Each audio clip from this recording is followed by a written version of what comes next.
الله أكبر. الحمد لله رب العالمين الرحمن الرحيم مالك يوم الدين إياك نعبد وإياك نستعين اهدنا الصراط المستقيم صراط الذين أنعمت عليهم غير المغضوب عليهم ولا الضالين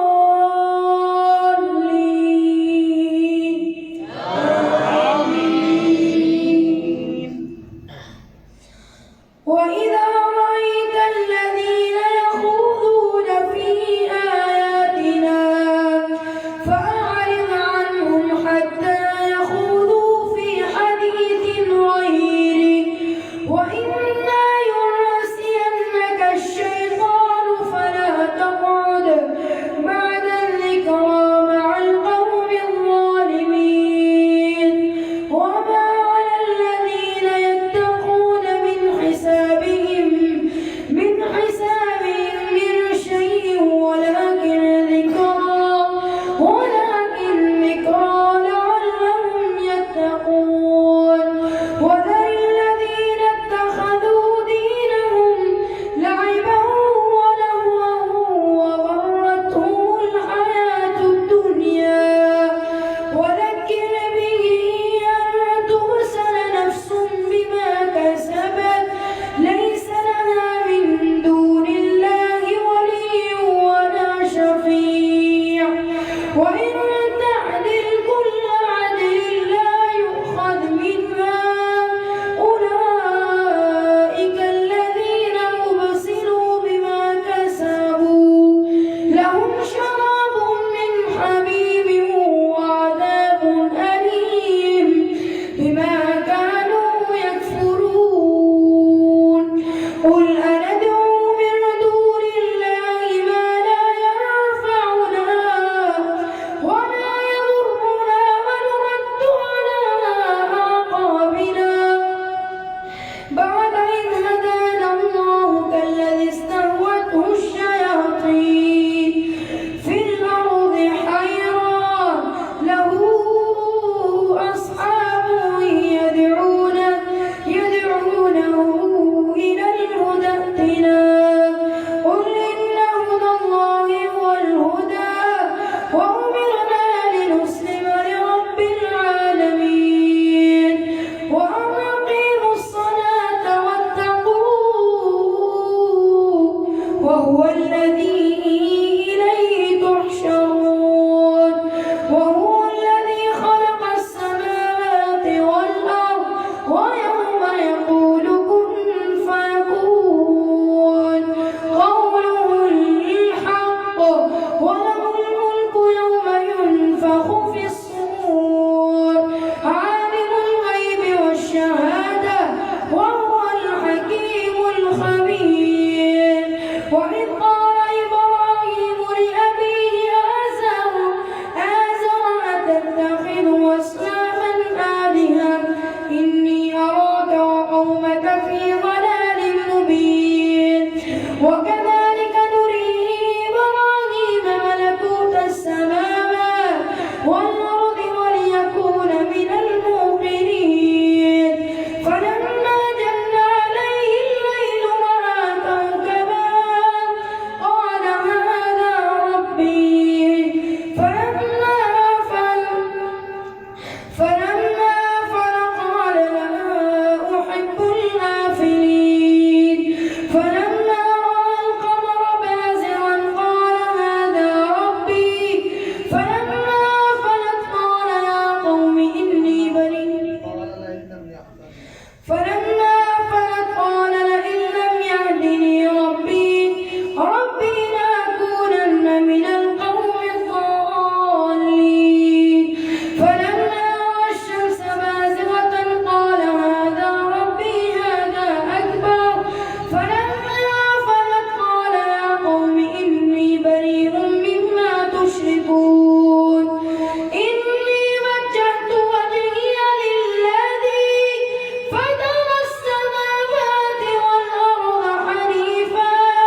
أحق بالأمن إن كنتم تعلمون الذين آمنوا ولم يلبسوا إيمانهم بظلم أولئك لهم الأمن وهم مهتدون وتلك حجتنا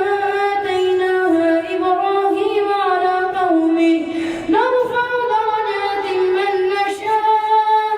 إن ربك حكيم عليم ووهبنا له إسحاق ويعقوب كلا هدينا ونوحا هدينا من قبل ومن ذريته داود وسليمان وأيوب ويوسف وموسى وهارون وكذلك نجزي المحسنين وزكريا ويحيى وعيسى وإلياس كل من الصالحين وإسماعيل واليسع ويونس ولوطا كلا فضلنا على العالمين ومن آبائهم وذرياتهم وإخوانهم واجتبيناهم وهديناهم إلى صراط مستقيم ذلك هدى الله يهدي به من يشاء من عباده ولو أشركوا لحبط عنهم ما كانوا يعملون أولئك الذين آتيناهم الكتاب والحكم والنبوة فإن يكفروا بها هؤلاء فقد وكلنا بها قوما ليسوا بها بكافرين أولئك الذين هدى الله فبهداه مقتدي قل لا أسألكم عليه أجرا إن هو إلا ذكر للعالمين وما قدر الله حق قدره إذ قالوا ما أنزل الله على بشر من شيء قل من أنزل الكتاب الذي جاء به موسى نورا وهدى للناس تجعلونه قراطيس تبدونها وتخفون كثيرا وعلمتم ما لم تعلموا أنتم ولا آباؤكم قل الله ثم ذرهم في خوضهم يلعبون وهذا كتاب أنزلناه مبارك مصدق الذي بين يديه ولتنذر أم القرى ومن حولها والذين يؤمنون بالآخرة يؤمنون به وهم على صلاتهم يحافظون ومن أظلم ممن افترى على الله كذبا أو قال أوحي إلي ولم يوحى إليه شيء ومن قال سأنزل مثل ما أنزل الله ولو ترى إذ الظالمون في غمرات الموت والملائكة باسطوا أيديهم أخرجوا أنفسكم اليوم تجزون عذاب الهون بما كنتم تقولون على الله وكنتم عن آياته تستكبرون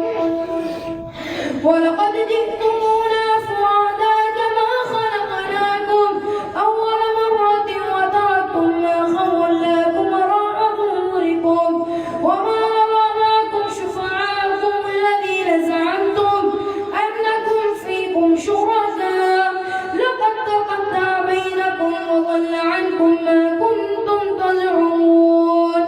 إن الله فالق الحب والنوى يخرج الحي من الميت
وكذلك جعلنا في كل قرية أكابر مجرميها ليمكروا فيها وما يمكرون إلا بأنفسهم وما يشعرون وإذا جاءتهم آية قالوا لن نؤمن حتى نؤتى مثل ما أوتي رسل الله يعلم حيث يجعل رسالته سيصيب الذين أجرموا سواء عند الله وعذاب شديد بما كانوا يمكرون فمن يرد الله أن يهديه يشرح صدره للإسلام ومن يرد أن يضله يجعل صدره ضيقا حرجا كأنما يصعد في السماء كذلك يجعل الله الرجس على الذين لا يؤمنون وهذا صراط ربك مستقيما قد فصلنا الآيات لقوم يذكرون لهم دار السلام عند ربهم وهو وليهم بما كانوا يعملون ويوم يحشرهم جميعا يا معشر الجن قد استكثرتم من الإنس وقال أولياؤهم من الإنس ربنا استمتع بعضنا ببعض وبلغنا أجلنا الذي أجلت لنا قال النار مثواكم خالدين فيها إلا ما شاء الله إن ربك حكيم عليم وكذلك نولي بعض الظالمين بعضا بما كانوا يكسبون يا معشر الجن والإنس ألم يأتكم رسل منكم يقصون عليكم آياتي وينذرونكم لقاء يومكم هذا قالوا شهدنا على أنفسنا وغرتهم الحياة الدنيا وشهدوا على أنفسهم أنهم كانوا كافرين ذلك أن لم يكن ربك مهلك القرى بظلم وأهلها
أما اشتملت عليه أرحام الأنثيين أم كنتم شهداء إذ وصاكم الله بهذا فمن ظلم ممن افترى على الله كذبا ليضل الناس بغير علم إن الله لا يهدي القوم الظالمين قل لا أجد فيما أوحي إلي محرما على طاعم يطعمه إلا أن يكون ميتة أو دما مسفوحا أو لحم خنزير فإنه رجس أو فسقا وحل لغير الله به فمن اضطر غير باغ ولا عاد فإن ربك غفور رحيم وعلى الذين هادوا حرمنا كل ذي ظفر ومن البقر والغنم حرمنا عليهم شهومهما إلا ما حملت ظهورهما أو الحوايا أو ما اختلط بعظم ذلك جزيناهم ببغيهم وإنا لصادقون فإن كذبوك فقل ربكم ذو رحمة واسعة ولا يرد بأسه عن القوم المجرمين سيقول الذين أشركوا لو شاء الله ما أشركنا ولا آباؤنا ولا حرمنا من دونه من شيء كذلك كذب الذين من قبلهم حتى ذاقوا بأسنا قل هل عندكم من علم فتخرجوه لنا إن تتبعون إلا الظن وإن أنتم إلا تخرصون قل فلله الحجة البالغة فلو شاء لهداكم أجمعين قل هلم شهداءكم الذين يشهدون أن الله حرم هذا فإن شهدوا فلا تشهد معهم ولا تتبع أهواء الذين كذبوا بآياتنا والذين لا يؤمنون بالآخرة هم بربهم يعدلون قل تعالوا واتل ما حرم ربكم عليكم ألا تشركوا به شيئا وبالوالدين إحسانا ولا تقتلوا أولادكم من إملاق نحن نرزقكم وإياهم ولا تقربوا الفواحش ما ظهر منها وما بطن ولا تقتلوا النفس التي حرم الله إلا بالحق ذلكم وصاكم به لعلكم تعقلون ولا تقربوا مال اليتيم إلا بالتي هي أحسن حتى يبلغ أشده وأوفوا الكيل والميزان بالقسط لا نكلف نفسا إلا وسعها وإذا قلتم فاعدلوا ولو كان ذا قربى وبعهد الله أوفوا ذلكم وصاكم به لعلكم تذكرون وأن هذا صراطي مستقيما فاتبعوه ولا تتبعوا السبل فتفرق بكم عن سبيله ذلكم وصاكم به لعلكم تتقون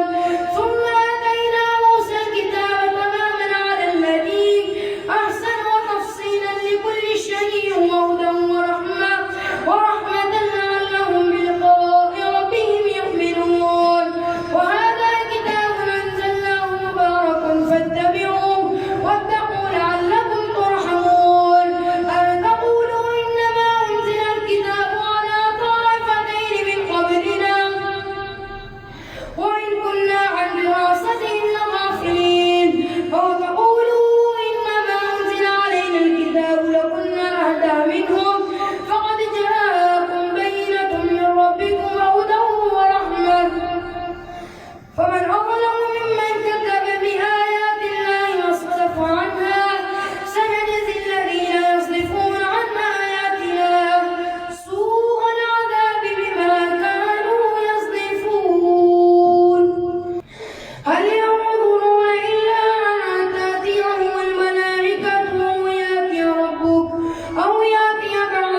قل إن صلاتي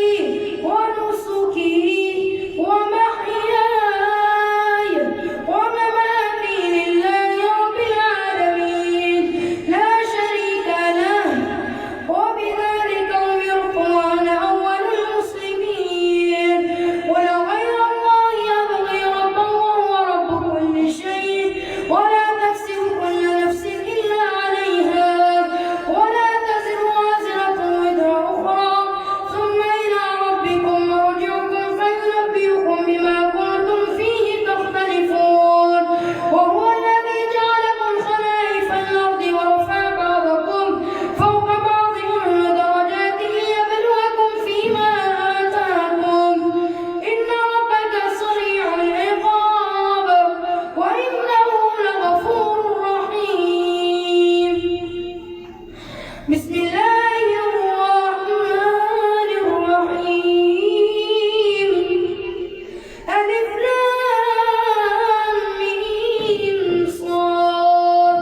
كتاب أنزل إليك فلا يكن في صدرك حرج منه لتنذر به وذكرى للمؤمنين اتبعوا ما أنزل إليكم من ربكم ولا تتبعوا من دونه أولياء قليلا ما تذكرون وكم من قرية أهلكناها فجاء بأسنا بياتا أو هم قائلون فما كان دعواهم إذ جاءهم بأسنا إلا أن قالوا إنا كنا ظالمين فلنسألن الذين أرسل إليهم ولنسألن المرسلين فلنقصن عليهم بعلم وما كنا غائبين والوزن يومئذ الحق فمن ثقلت موازينه فأولئك هم المفلحون ومن خفت موازينه فأولئك الذين خسروا أنفسهم بما كانوا بآياتنا يظلمون ولقد مكناكم في الأرض وجعلنا لكم فيها معايش قليلا ما تشكرون ولقد خلقناكم ثم صورناكم ثم قلنا للملائكة اسجدوا لآدم فسجدوا إلا إبليس لم يكن من الساجدين قال ما منعك ألا تسجد إذ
يا بني آدم إنا يأتينكم رسل منكم يقصون عليكم آياتي فمن اتقى وأصلح فلا خوف عليهم ولا هم يحزنون والذين كذبوا بآياتنا واستكبروا عنها أولئك أصحاب النار هم فيها خالدون ومن أظلم ممن افترى على الله كذبا أو كذب بآياته أولئك ينالهم نصيبهم من الكتاب حتى إذا جاءتهم رسلنا يتوفونهم قالوا أين ما كنتم تدعون من دون الله قالوا ضلوا عنا وشهدوا على أنفسهم أنهم كانوا كافرين قال ادخلوا من الجن والإنس في النار كلما دخلت أمة لعنت أختها حتى إذا اداركوا فيها جميعا قالت أخراهم لأولاهم ربنا هؤلاء أضلونا فآتهم عذابا ضعفا من النار قال لكل ضعف ولكن لا تعلمون وقال أولاهم لأخراهم ربنا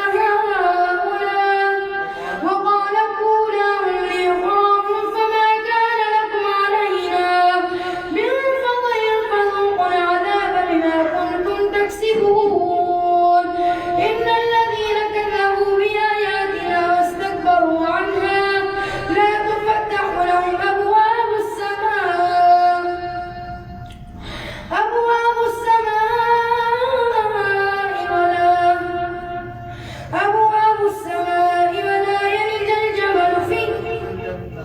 ولا يدخل الجنة حتى يلج الجمل في سم الخياط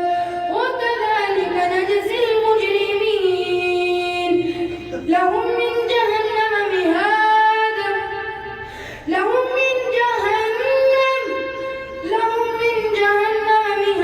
ومن فوقهم غواش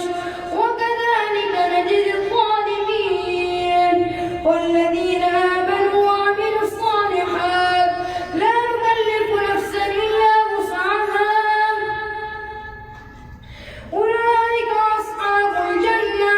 هم فيها خالدون ونزعنا ما في صدورهم من غل تجري من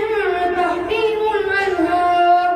وقالوا الحمد لله الذي هدانا لهذا وما كنا لنهتدي لولا أن هدانا الله لقد جاءت رسل ربنا بالحق قالوا ادخلوا تلكم الجنة أورثتموها بما كنتم تعملون ونادى أصحاب الجنة أصحاب النار أن قد وجدنا ما وعدنا ربنا حقا فهل وجدتم ما وعد ربكم حقا قالوا نعم فأذن مؤذن بينهم من لعنة الله على الظالمين الذين يصدون عن سبيل الله ويبغونها عوجا وهم بالآخرة كافرون وبينهما حجاب وعلى الأعراف رجال يعرفون